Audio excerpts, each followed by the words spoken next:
Hey everyone, my name is Hannah Barrett, and I am currently in my 11th year of teaching, and I teach kindergarten. Today, I will be discussing an educational challenge that is deeply relevant in early childhood education classrooms, which is social emotional learning, often referred to as SEL. SEL is significant in education because it focuses on helping children build skills that support their emotional well being and their ability to form healthy relationships. It teaches them skills like self awareness, self regulation, and empathy. These skills not only help students manage their emotions, but it also enhances their learning, their behaviors, and their long term success. However, the challenge is that while most educators agree that SEL is essential, implementing it consistently and effectively is not always easy. There's things like time constraints, lack of training, differing viewpoints on what SEL should include can make it difficult for teachers to balance teaching academics and teaching emotional learning. So, social emotional learning isn't really a new concept. Its roots really go back to the whole child movement, which was back in the early 20th century. And it really emphasized that education should be really about nurturing more than academics. In the 1990s, some organizations began to really formally define SEL and advocating for it in schools. So some of these organizations outlined SEL with having five components, and those components are self-awareness, self-management, social awareness, relationship skills, and responsible decision making. So today, SEL is a part of many state standards and district initiatives. However, implementation varies widely. For example, some schools have dedicated SEL programs, while other districts leave it up to teachers to integrate social and emotional lessons into their day. After the COVID-19 pandemic, when students returned to their classrooms, they had higher levels of anxiety, behavior challenges, and they had difficulty with social interactions. This is when teachers suddenly found themselves really having to balance emotional recovery while also doing academic catch up. And this just shows that while SEL is really valued by teachers and by schools, the how really still remains a challenge. How to find time, how to train staff, how to measure success. That still is a really big challenge today.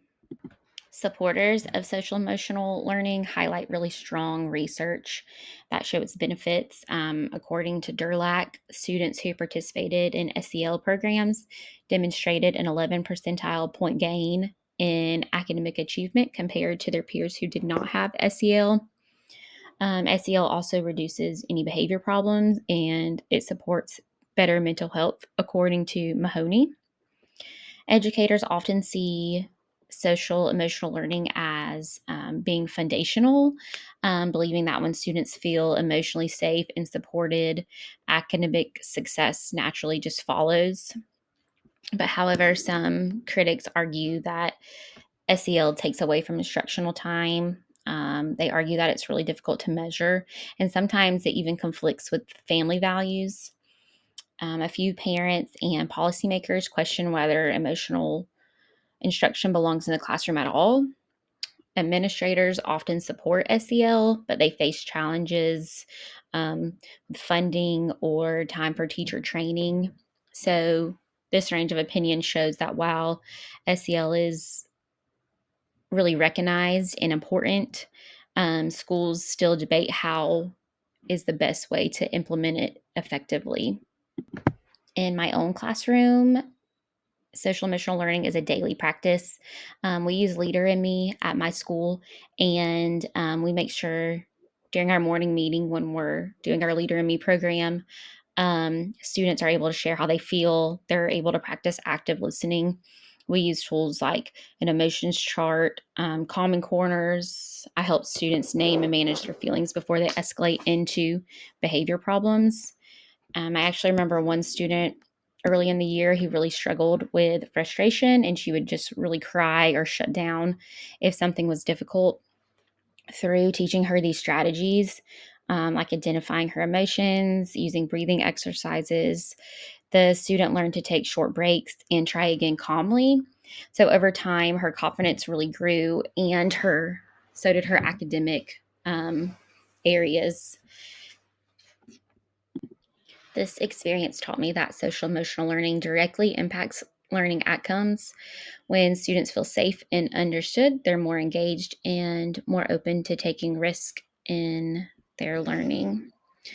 Reflecting on this challenge, I realized that while social emotional learning can be difficult to fit into a busy schedule, it definitely is essential. Ignoring students' emotional needs only makes academic challenges harder to address.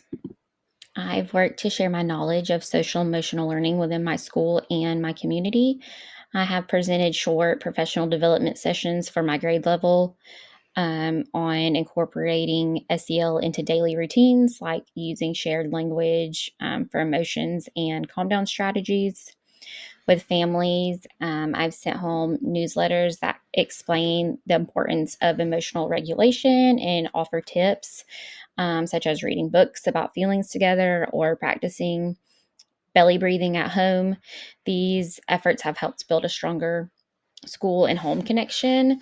And I've noticed that families have begun using the same emotional vocabulary we use in the classroom. And I've noticed students transferring those skills at school and at home. By sharing these strategies with my colleagues and my families, I've seen greater student growth, not just academically, but socially and emotionally. And it's really rewarding to see a classroom culture that values kindness, empathy, and self awareness.